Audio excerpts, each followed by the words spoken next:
ஆனால் டிஎம்ஆரும் டிடியும் நம்ம யூஸ் பண்ணுறோம். டிஎம்ஆர் கூட வந்து டிடி கேட்டில் ஃபீடை கலந்து யூஸ் பண்ணிட்டு இருக்கோம். நல்லா இருக்குண்ணா, ஃபீடு நல்லா இருக்கு, ஆடு நல்லா விரும்பி சாப்பிடுது. டிடி கேட்டில் ஃபீட்ல அந்த புண்ணாக்கு அதெல்லாம் இருக்குன்னு சொன்னனால நம்ம இப்போ ஒரு 12-13 நாளா யூஸ் பண்ணிட்டு இருக்கோம்.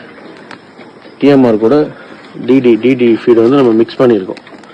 டிஎம்ஆர் கூட இருக்கு, இதுல மிக்ஸ் பண்ணி ஆடுங்களுக்கு போட்டால் ஆடுங்க நல்லா விரும்பி சாப்பிடுதுங்க. இந்த டிஎம்ஆர் கூட இந்த டிடி கேட்டில் ஃபீடை கலந்து நம்ம போடும்போது இந்த கழிச்சலோ ஸ்டொமக் ப்ரூட்டோ எந்த ஒரு இஷ்யூஸ் இல்லை. வயிறு ஃபுல்லாக சாப்பிட்ருந்தாலும் ஸ்டொமக் அப்செட் ஆகாமல் நல்லா இருக்குண்ணா.